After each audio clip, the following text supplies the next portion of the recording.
massive demand for it. So with us, a lot of them, they're doing like you'll have an office, and then you'll have a warehouse space. Right. But they'll do like a mini TI, so they'll give you like just the barrel in the front, because some people want a ton of warehouse space. Some people don't want any. They want the whole thing built out. Right. So like a gymnastics place, they only want like a front desk, but then they want a ton of stuff for mats. Got it. Compared to like a real estate guy. So for mine, ours is going to be an office in the front, but I'm going to have like a 50-person coaching place for my coaching business. Oh. And we have 78 employees. Right. So when we bring people in, I mean, we have anywhere from 20 to 40 at a time. So you could use that as a dual space. Yeah. So we'll have like a desk, like a classroom setup. Yeah. So we'll have like a desk and chairs, and projector and monitor and all that stuff. Well, you've been inside Green Mango. That's what's so cool about their spot too, is they have that middle area that's just put anything in there. Yeah, well, you can just modify it so much. Like you can do 10 different things. Yeah. So it's nice. That's the nice part, is that you can literally do whatever you want. But so that's what we're gonna do with ours. So I'll have like 3 different podcast rooms. So I'll have one similar to this, like benches. So I'll have like 2 or 4, or like 4 people at a time. I'll have my own office that I'll have my own one for my coaching stuff. So I have like this kind of a background. Yeah. And then I'll have like one with a table and just do one across from the other, and a 2-person. Yeah. And so depending on who's coming, like cool, we're gonna do this one, no, we're gonna do this one, we're gonna do this one. Yeah. Do you ever plan on like leasing any of that space out for people to use for podcasts? Mm-hmm. That's got to be big business right now, right? Or at least decent business. So it's not really about the business, it's about the content. Other people's content? Yeah. Yeah. So that's the biggest thing, is small business owners struggle so much because all they do is it's obscurity. Right. They don't know how to brand themselves. They don't know how to get attention. They don't know how to generate leads because no one knows what the hell they do. Or who they are or anything. Yeah, and they've been wearing every hat and just kind of grinding through it for. Right. I mean, some of these guys have been doing it for. I mean, like even like your pops, right? 40 He's been grinding years for 40 years, dude. Yeah. And he's had signs and things, but like, he's just had this But half-ass. I mean, it doesn't been. Right. Yeah, but not full on branding where. Yeah. Like the flooring store or somewhere, Mm-hmm. that you just know the brand right off the top of your head. A guy like that should have that kind of recognition in the valley. Well, 40 years. You've been doing something for 40 years. Well, here's the other thing too. So not necessarily my dad. We use my dad as an example, but the principle is still the same. Most small business owners don't last 40 years. Number one. For sure. But like at the end of 40 years, like my uncle's roofing company, my dad's company, like those companies are worth like $500,000, maybe $1 million. Right. So you work for 40 years and that's your payout. Right. I'm out. Like F that. Now they've lived a great life. They got some, Sure. maybe they have some, some passive income, or they got some rental properties, or they got this or that, which is fine. But well, like, it ain't 40 years worth of. But go to sell it. Right. Yeah, it's not worth anything. Like mine's worth triple or quadruple than both of theirs combined right now. Right. In, well, I in remember 4 that years. too. Like even just before you had even talked about getting into the roofing. I mean, this was like years and years and years when you were first getting into roofing. Yeah. It was like, what would it take to even start one? And the thought process was like, oh, it's millions of dollars, and then you get behind the scenes, and you're like, oh, bro, they weren't doing anything. Yeah. But yet they have a great business. Yeah. But it's crazy, dude, how much how much is left on the table, right? Mm-hmm. Even the world that I come from, right? Like the physicians, like in the medical space, everybody assumes doctor, tons of money. Yeah. Oh, doctor's got a boatload of dough. Yeah. Bro, most of these family practice doctors that are running their own little deal, they ain't making anything. Yeah. I mean, after you pay your student And even loans, the first 5 to 10 years, like funny enough, you say that my brother-in-law owns a dental practice in Alaska. Okay. So he had, $300,000 to $400,000 in student loans, right? Had babies, did the whole entire thing. Moved to Alaska, buys into a practice, smart, right? Instead of just working for somebody, buys into a practice, takes on like almost another $1 million in debt to buy it or be a part owner or whatever. Yeah. And so they're like, you're 115. I'm like, dude, I was like, no, he's making killer money, but he's also got to pay off, 1.5. Right. Well, apart from interest before he actually did. So he still takes home a decent amount, but there's just always that monthly fucking payment that comes in. Yeah. Like, dude. Well, and what's the exit on that too? Like, I mean, unless you're building a massive practice, because what happens is you're getting these, like especially in the medical space, like Banner's a good example. You have Banner coming in and going to these family practice. I mean, you've seen Banner pop up everywhere, right? Sure. See, and it happens. Everybody's forming these medical groups. So Banner's a good example. Banner comes in and says, "Hey, Mr. Family Practice Doctor, you've been working for 20 years. Mm-hmm. You have a hard time retaining employees. You hate billing. You probably leave a couple $100,000 a year on billing because you have new employees coming in, your charting's not great, this, that, and the other. Yeah. You only have X amount of time to be able to bill. Let us come in, take over your business. We'll pay you a salary plus a bonus. We'll handle all that. All you have to do, Mr. Doctor, is take care of patients. That's it. Yeah, and you make $250,000 or whatever it is. Yeah, way more than. And you they're like, before. "Oh, I'm so in." 100%. And then, but what happens is you've lost the great care that guy gave because it's his practice and he was passionate about it. And when you do that, they lose control. So it becomes a corporatized thing where you got to run it up the. That's the thing I can't deal with, like corporate stuff, like running it up the ladder up to the man, and like that dude up there makes the decision for somebody down here that's in the grind. Yep. Like I've never been okay with that. That's why like I'll never be able to work for somebody else ever again, because I can't let somebody up there be like, that's not approved, and I'm like, mother effer, if I work my ass off, it's going to be approved. It will be approved. Yeah. Yeah, and I think too, like what you've built in your culture is giving those guys opportunities to make those decisions. Certainly, there's things that need to be run up the flagpole in your organization too. Totally. But if you empower your people to do give them the tools they need to learn how to do those things, right, they can make decisions, and you're not losing an opportunity because you had to run it up the flagpole and then have them tell you no, or have them tell you do it a whole different way. It's like, you'd rather them be aggressive, make the decision, and then deal with the results. It's funny that you say that because we have a little saying here. It's a little sacrilegious, but I try to change it. So it's instead of WWJD, it's WWJVPD. Like what would Jason Bonpane do? Instead of what would Jason do, it's what would Jason Bonpane do. No, not yet. I should go with that. Yeah, that'd be dope. WWJVPD, like that's when lightning strikes my truck. Right? Oh my goodness. But literally it's not one of our core values, but it's like it's like the 11th commandment for us. It's like everybody knows. If I'm not here, if I'm out of town, if I'm on a podcast, if I'm coaching somebody, or maybe I just have to pull up my kids. Right. And you need to make an executive decision quickly based off of X. What would I do? And depending on how dialed in your culture is and your core values are, and how much time and energy and training you put into your employees to know what decision you make, if there's any gray area, that's poor leadership on your part, or lack of clarity of the vision of where you want to go and what you want to do. So in order to flip that, I say, okay, so role playing is huge, right? So I just learned something the other day. I don't know who to give credit to. I'm not going to take credit.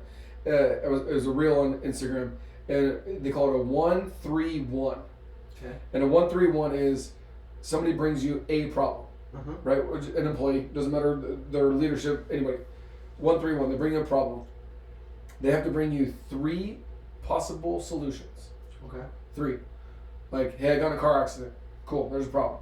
Okay, what are your 3 options? Well, we can file an insurance claim, do it out of pocket, or go sue this person or whatever, right? Yeah. But so you make them think for themselves, which a lot of times we just want to. I'm gonna go to Greenfield Junior High in a second here. Yeah. We give them 3 options. Okay. And then the one is they need to tell you what out of those 3, which one they would pick and why. Because what happens is, going back to Greenfield Junior High. Yeah. So those that don't know, Jeremiah and I have known each other since like we're 8. Forever. Yeah. Oh yeah. Because baseball. Where'd you go to elementary?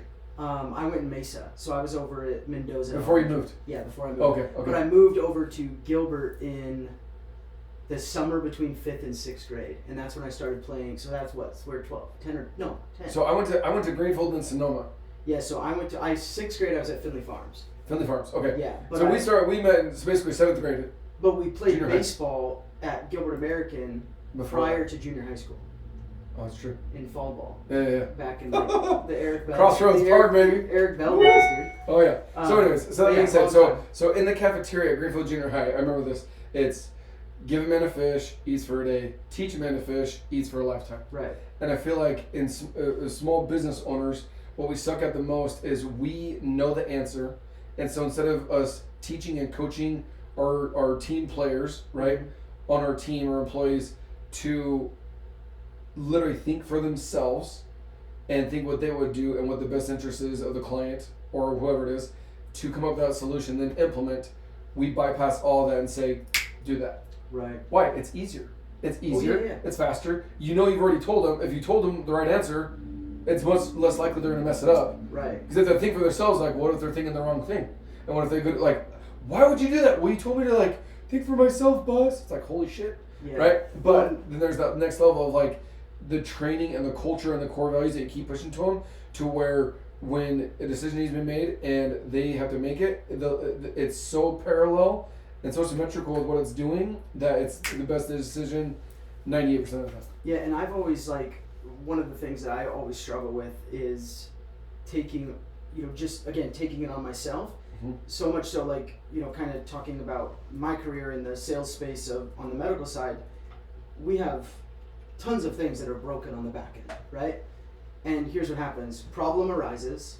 I have a doctor beating down my door saying, what is going on? Mm-hmm. It's urgent. You're dealing with patients. So I get it fixed. I tell the person that made the mistake, hey, this is why it's a mistake. Let's fix it. Move on. I don't escalate it beyond that. Right. Because, number one, I don't want to spend my day, training somebody, right? Sure.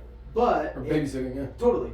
But then I go to a meeting and somebody says, hey, raise some complaints because we want to see where we can build our culture better, blah, blah, blah. Sure. And I start voicing all these things that have happened, and they're like, well, how come we don't know about any of those?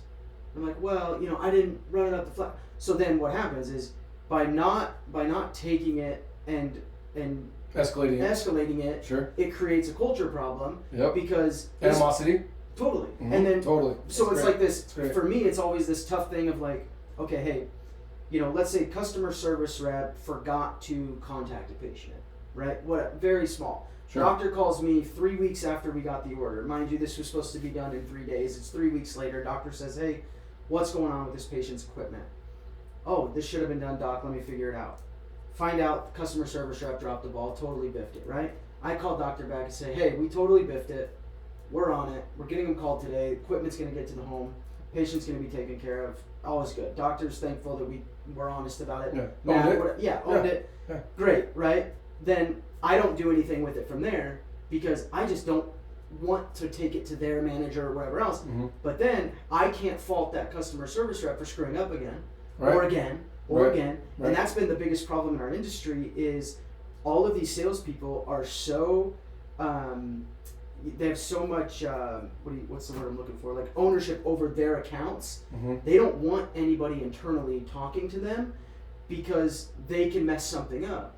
Sure. And so they'll put all these problems on their shoulders and they don't grow because they only have enough bandwidth to handle, the minimum or the maximum orders that they have bandwidth for. Where me, I get to a point where I'm like, hey, I like customer. I don't care.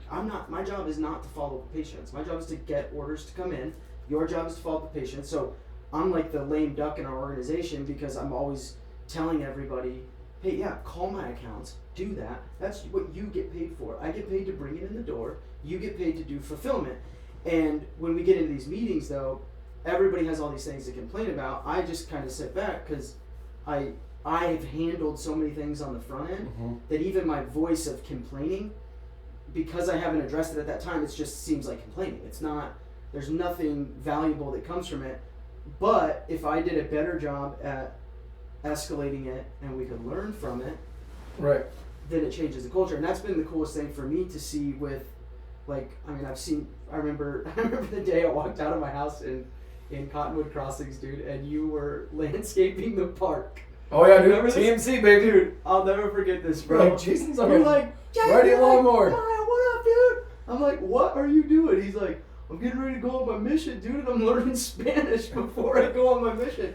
I'm like, amazing, right? 2006, oh, baby. Bro, Yeah. so long ago. So, but I look back on that, obviously, to what you've done now, and then obviously being very close to you through, working for your uncle, and then the switch to Griffin, and then the thought of maybe doing something with partners and then saying, to hell with it, I'm going to run with this thing. Totally. But it's been really cool to see, like, the true culture that you built, dude. Like, because it takes so much focus and attention to, you have 78 employees? Mm-hmm. And you give that, at least it seems to me, that you give that same attention to everybody. And now, obviously, you have people in place that can take some of that off of you. Sure. But the attention that you have to give to the people to trust them to take over those roles is crazy. And you have 17 kids. How many kids do you have now? 5 kids. 5 kids. Yeah. A wife. Yeah. Family. And consulting business. Consulting business and other partners. And it's it's been cool to see, dude. And it was so funny. I was talking to my pop. I was over at my dad's this weekend. And I was like, hey man, you should.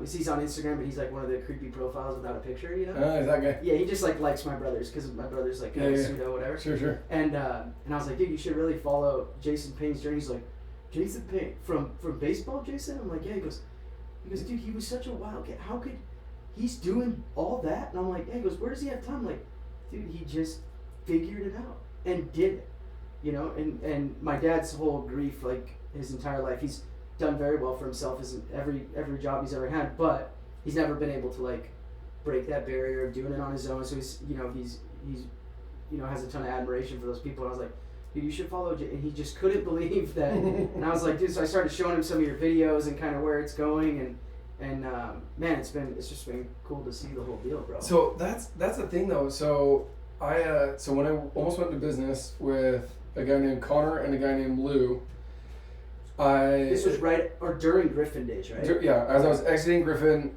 and getting ready to start State 48, and I already had the logo, already had everything ready to rock and roll. But it's funny because I was told, one of them said, hey, like, I want 50%, and I said, okay, and I didn't even agree to it. And they said, even then, he's like, you're just so psycho, you're all over the place. Yeah. He's like, I don't know if I can, like, go into business with somebody that's just like, he called me a Tasmanian devil. Which, to be fair. And I'm like, that's fairly accurate. Yeah. I was like, but if the Tasmanian devil goes into a bank and freaking stirs up all the shit, makes Benjamins fall out, who freaking cares, right? Exactly. So that's kind of been my thing is, and I wanted to, one of the reasons why I brought you in here, one, because you have high school buddies, but 98% of them I personally don't keep in contact with. Same. I just don't. There's like 3, maybe. Same. I'm the same way. Yeah. And so, but something that I wanted to bring up and talk about on the podcast with you was, and I'll just be very blunt, I thought I was the cool kid or the popular in school. This dude like upped me on the popular on the popular spectrum. That's silly. Here's the crazy thing though. So I'm like, okay, so what made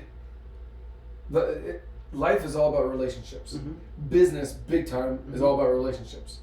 And it's just funny, I was literally walking in here like, dude, like Colby's little brother works for you. Yeah. So Colby, Weedog, played baseball with us for 15 years. Yeah. Since we were like 7 or 8 years old, right? All the way through high school. And his little brother works for us now. But that contact literally came because of Taryn, who's married to Colby. Yeah. And so, Taryn, right? Yeah. Taryn, yeah. And so, it's crazy how the way I see it, and Grant Cardone teaches this, he has 2 daughters, and he said, if they ever went to college, the only reason why I'd have them go to college, and it'd be a pristine college, would be for the relationships, not the experience.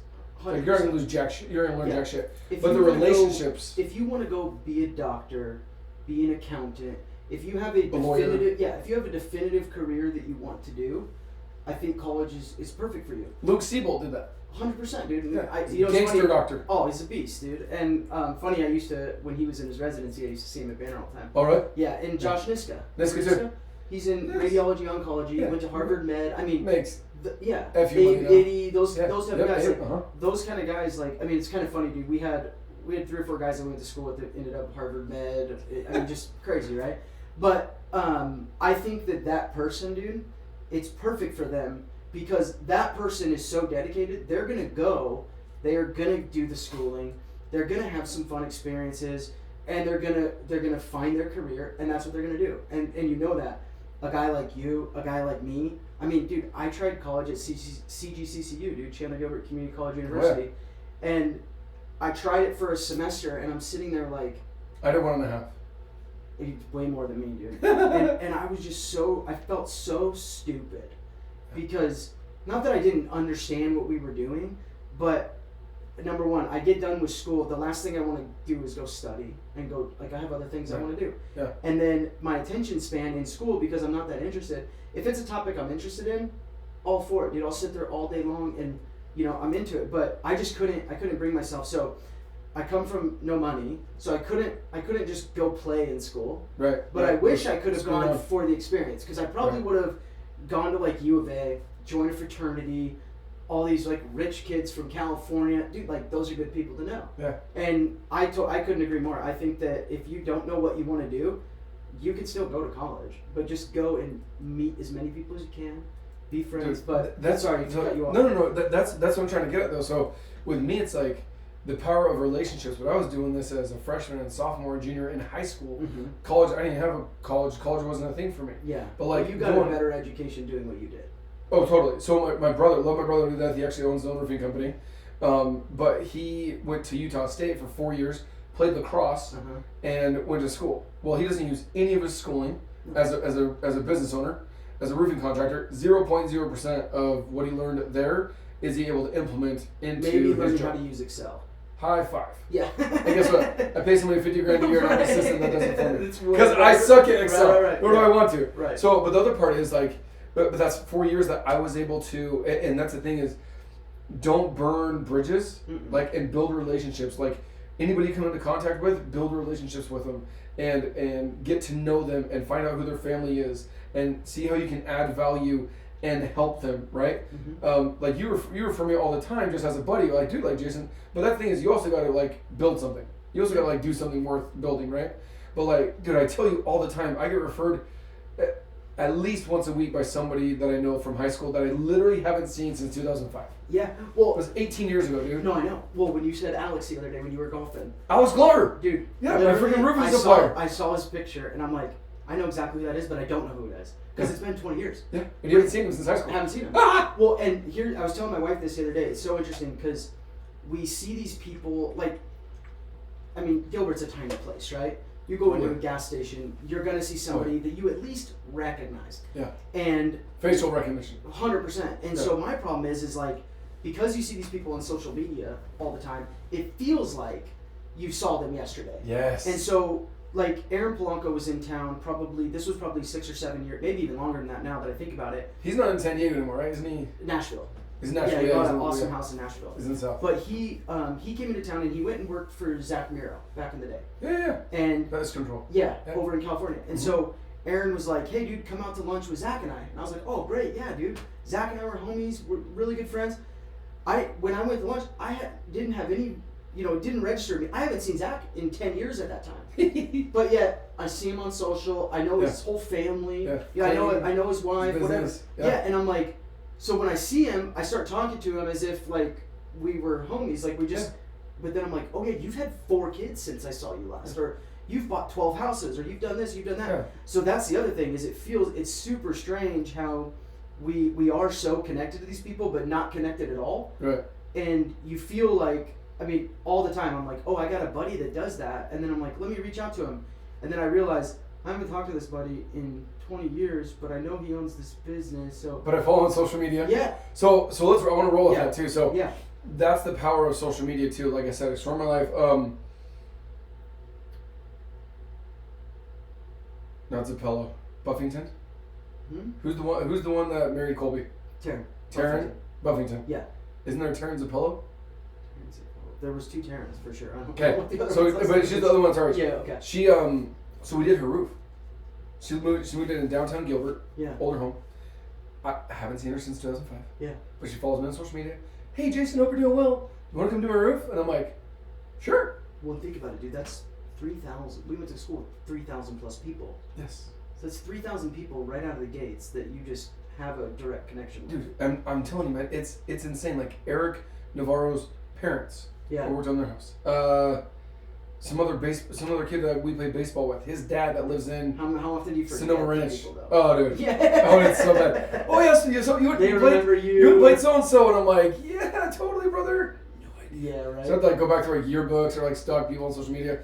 But the power of social media is huge because you don't have to be physically like best friends with everybody. You can still follow their shit, support their shit, like their shit, refer them. Yeah. And you don't have to physically see them. Like I haven't seen you physically in A couple years. probably. I'm trying to think of the last time I saw you. But we talk on the phone every few months, right? Yeah, for that sure. kind of stuff. Yeah. And so, but like that's what it comes down to is the power of social media is so powerful. Dude, I swear my life, it's at least 6 figures, if not 7 figures in referrals strictly from high school. Nicole Bryan Remember Nicole Yeah. and Greg Bryan? Uh-huh. So I sponsor their kids. They play Heat softball. Yeah. I sponsor their softball team. I just got a lead from them the other day. Right? Yeah. And and I've worked on their dad's. Greg has a shop on Gilbert and Broadway or whatever it is. We worked on their shop. And same thing. Like it's. Well, not to mention how much connection Oh. too. Like in this area, I mean, how many friends did we have at that high school and that high school? And, Highland. And, yeah, Highland and Mesquite and Mountain View or Red Mountain or when you play sports, like you have summer baseball, so you're playing on this club team that plays with it's a mix of all these guys, and then you have common things you like, so it's I can get a call to that guy. I mean that's what's it's fun, dude. Like, and I don't do a ton on social media, and I probably should obviously be better at it. But the question for me has always been like, what happens if that disappears? Social media disappears? Yeah. Is there any? I mean, or what's the platform? I mean, because we saw a major change from Facebook, right?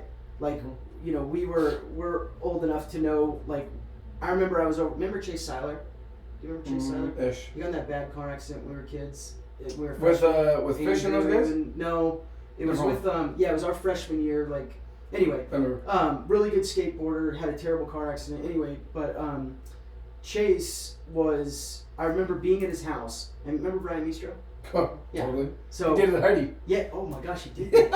Forever. Yeah. Oh yeah. So Mistro one time, dude. I was over at Chase Seiler's house, and Mistro happened to be in town from college, and he's like, I'll never forget. He's like, "Oh, dude, you got to see this thing called Facebook," and I was like, "What is Facebook?"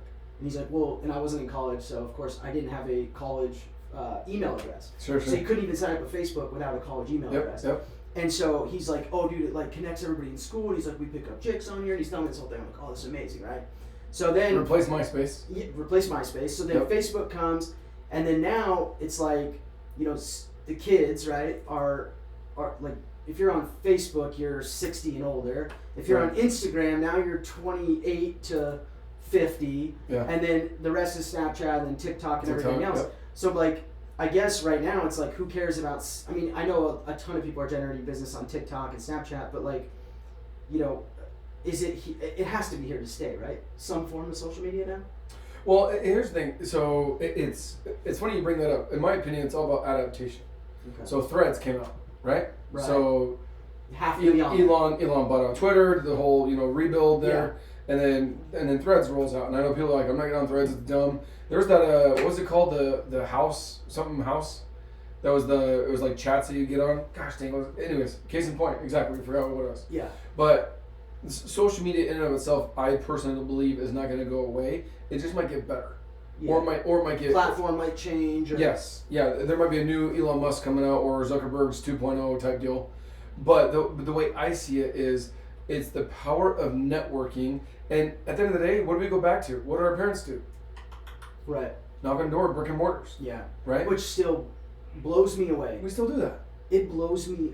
I mean, we have to do it in the medical world. You're knocking doors in doctors' offices all day long, but it blows me away, dude, how many businesses still survive today 100% knocking doors. Yeah. And you get on, and that's the crazy thing, is you get on every app, like Nextdoor, for example. Every day, dude. I just get on there just to laugh. It's one of my... The comments. It's hysterical, dude. Should be a comedy show. Oh, it's hysterical. And I have a buddy of mine, dude, that gets on there and he, like, raises hell intentionally to be funny. Like, he had an argument on about what's better, a gas grill or a charcoal grill. And, and everybody was like... Went nuts. Oh, they went crazy. But it was just him being funny. But every day somebody's on there like, I can't believe this guy knocked on my door. They're criminals and they're probably breaking in, and it's like, so you have that attitude in the marketplace, but you still have companies that are like, dude, we're doing it, because that's only a small portion of the people that are loud, just like everything, right? These loud people get through, and it probably, I mean, I know it always made me a little nervous, because I look at that and go, I don't want that encounter. I'm not that person. I don't want to go have somebody scream at me in my face and get off my property. And that's why I think social media is never going to go away, because it is the Karens of the world, and there's a lot of us that maybe aren't as extreme as the Karen stereotype, but a lot of us will have confrontation, we'll be douchebags, and we'll talk shit, and we'll even engage, like we'll engage with people from high school. But what if I had to go knock on X or Y or Z person's door or house from high school to go to their roof? Right. How many people be like, oh, well, yeah, I'm not doing that. Yeah. I'll send them a DM, or Right. I'll like their stuff, or share their stuff, or comment on their stuff. But like, you want to go knock on their door? Yeah. And you want to go knock on oh, we're doing the Van Helson's house, by the way. Which one? Mom and Dad, Colby's parents' house. Oh, are you? Well, I think we did, or we're trying to. Anyways, but like going and knocking on their door, like, hey, I'd love to take care of your roof. Yeah. Right? And so it's like, how many people would do that? Like, there's a whole different mindset. I think I would call it a scarcity or a fear-based mindset of people won't do that. Yeah. They won't do that. They'll stick to because there's no engagement, and in the end of the day, with social media, there's no accountability. Right. Say what you want. What are they gonna do? Kick you off, ban you for a week or two? Yeah. Right. But like, you go and knock on someone's door and you piss somebody off and you like talk shit about them, shotgun, dog. That's what I'm saying. Like, 5 knuckles to the face. That's why something it like blows, that, right? Yeah, and that's why it blows me away that because I think, and again, maybe it's just being ignorant, and you feel like that's the majority. It's not the majority though. Mm-mm. People still want people to knock on their doors, which is crazy. Like, it's insane. What I love about social media though, Facebook and Instagram, is that you can break down that barrier before you knock on the door. Because instead of like just a cold door knock. Yeah. I'm following Mike and Shauna Funk. Oh Right, yeah. Caddyshack. Yeah. So, sends me referrals all the time. She's awesome, likes my stuff, I like her Yeah. stuff. I bought my golf cart from them. I just hit her up a couple weeks ago and bought a hat, and like, again, haven't talked to her in 20 years. Yeah. And saw a hat on her Instagram through Caddyshack, and Yeah. I was like, hey, Done. can you do me a favor, put that on hold? I'm gonna come in and grab that. Yeah. Hey Maya, how are you? Blah blah blah. Yeah. But it's like, it's so weird how you talk to these people as if you don't talk to them like you haven't seen them in 20 years. Right. But You know what I mean? that's the best part though. So I store my life. So that's where the power of. So James McCabe was just on here a month ago. Yeah, I've seen right? a couple clips. Same yeah. thing. And he total G, love him to death. An introvert by default. That's his game. Just very chill and cool. He was like that in high school too. Just like Yeah. straight, super good dude. Right. Yeah. He's killing it in multifamily right now. Like Yeah. like gangster in multifamily. And I was talking with him, and he's like, same thing. I haven't physically seen him.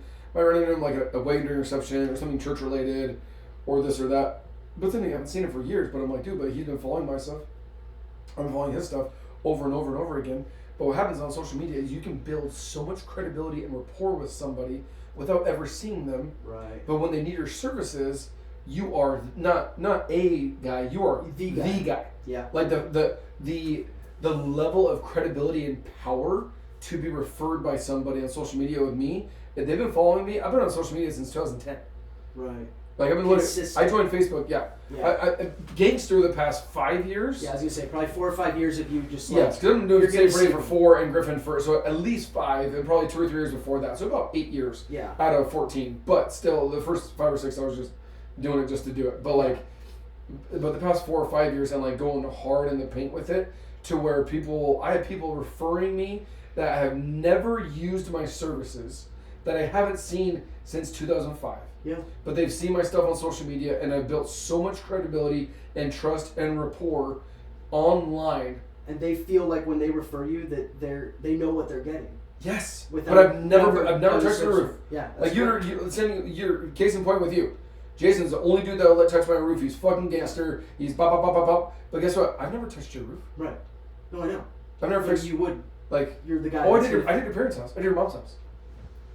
Oh, that was Nick's house. Cook. Oh yeah, Nick's yeah. house. Yeah, Nick my Cottonwood mom- I was Crossings. Was it It mom? was your mom. No, but your Mom, mom. You right. guys lived in Cottonwood. Yeah. Yeah. So I did Nick's mom's house. Dude, I haven't seen Nick. Bro, he's one of my best pals, and I ran into him at the mall. Is he married to Crystal? Yeah. Yeah. Yeah, they got 2 little kiddos, and Yeah. Dude, I haven't seen. Like I've seen Nick's mom more than I've seen Nick. But because Nick was my assistant coach for 5 years at Gilbert, okay. and outside of that, like, zero communication. Like, he just, and every once in a while, like, I'll send him a funny text that reminds me of him, whatever. Yeah. And, but he's always been like that. He's always, like, super, introverted dude. Like, Yeah. he just wants wants to chill with his family and whatever else. But, Right. but yeah, that's what I think is cool. But the other part, too, that I think is really neat is I could confidently refer a customer to you and say, hey, don't call them today. Just follow Jason on Instagram for a week and then see if you want to call them. Yeah. Because I know that in a week, if somebody's a little wishy-washy and they're not sure, Like, I mean, dude, how many times do you give somebody's number out and you know that person's never going to call and they're just like, oh, yeah, I'll take your referral, whatever. Yeah. But you can also do a unique thing and say, hey, you know, call Jason, but better yet, don't call him yet. Follow his Instagram account for a week. Because I know in 1 week, if they follow your Instagram, they are going to get more information than they could ever They're want. like, okay, But I can do my own roof. But they're probably going to buy a book. They're probably, they're probably looking out the weather report to see like, yo, dude, are we going to get a crazy monsoon tonight? Yeah. I mean, here's a guide to prepare for monsoon. that's what I'm saying, dude. Yeah. They're getting everything they could possibly want, and then some. Right. And then they can confidently call you themselves, and it doesn't even feel like I push them as they feel like they're making that decision to do business with you, which I think is, awesome. So that's the power of it, though. So if you stay on it, that's why, going back to James McCabe, Yeah. I got on James. I'm like, James, like, you have so much value in that brain of yours. And zero presence on social. And zero presence on social. And it goes to the Suns game, goes and plays golf at Augusta or whatever, right? Yeah. And that's his thing. But I told him, like, dude, if you can get more active on social media and not even like monetary, don't even monetize it, just put it out there. When somebody has a deal for multifamily or wants to throw down on something, they could think of you. Right now, they don't think of you. And you'll never get that opportunity. What if it's a dude that needs to invest, like, hey, I got to get rid of $500,000 before the end of the year or I'm going to get destroyed on taxes. Yeah. Right? And be like, oh, cool, I can do it here. Like, is James one of those? Right? And so that's the power of social media, is that you can, when people know who you are and what you do, it gives you an opportunity to transact with them. At the end of the day, what am I trying to do? I'm trying to help people. I wrote that book. Why? Because I want to help small business owners scale. Right. Why did I start my own roofing company? Because roofing contractors suck. Right. And we are so shady and we do such shitty work that I believe that we can do great work and give a great reputation with a great product, with a great warranty, and I can give 75 plus people a place to call home and where they can grow and become the best version of themselves and work on and become reach their true potential by maybe being an introvert or an entrepreneur, working in the business and not on the business. Right. Well, and I think too, the one thing that really stands out to me is I remember, because like my whole thing, dude, is I like to like post my daughter on social media every once in a while. Even that I get weirded out sometimes. But I remember this was years ago. You had posted something like, "Don't be embarrassed because the people that are annoyed of your content or want to make fun of your content, those aren't clients. Those aren't people that are going to call you for business." No. So, and I still don't have the guts to do it yet. But fear of being judged. But those people aren't doing anything to better you. Yeah, they're not going to try and transact with you anyways. Who freaking cares? Who cares, right? Totally. And I look at even my brother's, I know our alarm went off, but even my brother's Instagram, who's just a goof on social media. Sure. If you go back to his original videos, dude, they were so stupid. And my brother, believe it or not, is a very introverted person. Yes. Not very public at all. Good old But Joshua. then he created this character for Instagram that he can kind of hide behind the character, and then he can do whatever he wants. I don't know if you've seen any of his videos, but they're insane, dude. Like the things, and then even so much so that when people meet creativity is just next level. People meet him and they're almost disappointed because he's not the Butsy, dude. You know what I'm saying? But he got it through his head instead of even if you're judging me, you're not judging me. You're judging this character that I put on social media. Right. But in your case, it's like, who cares? Because that person isn't going to transact with you. So last thing. So Michael Radcliffe, remember that name? Michael Radcliffe. I know the name for sure. Donna. It was the mom that passed out the cookies in the spirit store. Oh, yes, dude. Michael Radcliffe. Let me say something about his mom. I did her roof. Dude, Diane, thank you. Dude, she knows about kind of the financial background that I come from, and she bought me a snowboard jacket when we were in high school.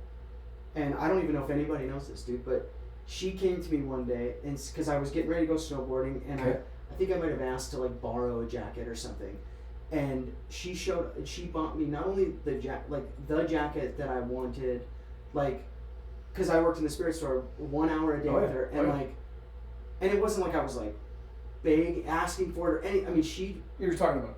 Yeah, and I don't know her. What a sweet lady. That's amazing. Yeah. How great. That just brought back. I totally forgot. She lives on Lindsay, Guadalupe. So her son, Michael Radcliffe, does loans. Oh, cool. mortgage guy, and kills it. Yeah. And same thing, he told me that story because he actually joined our program. He's on our community or Facebook stuff and whatnot. And I was talking with him one-on-one. He's like, oh yeah, he's like, all my buddies think you're. He's like, they all talk shit about you. And I was like, first of all, I don't care. I was like, tell me, someone doesn't like me. High five. Tell me something I don't know. Yeah, big Number one. Yeah. Number two, I was like, and I said, why do you think that? He's like, dude, they're all intimidated by you. He's like, they see you. They're like, yeah, he's everywhere. He's so annoying on social media. And he's like, got your attention, right? Yeah, you're talking. And you're still watching his shit. And you're talking about it. And you're talking about well, him. and even if they're watching, You know, he has like 4 or 5 buddies, and even then he's like, dude, I've outgrown all of them. He's like, half of them are deadbeats and just doing stupid shit, or you know, in rehab, or sleeping with their, you know, other wives and other shit like that, right? Yeah. But then he's like, but it's seriously, he mentioned that, and he's like, yeah, some of those dudes like they just don't like you because you're just all over the place on social media, and I'm like, well, I got their attention at least, you know. Right. I was like, they're not gonna buy from me anyways. No, that's what Grant Cardone talks about. He's like, all your family and stuff that like don't talk to you. No, you don't like.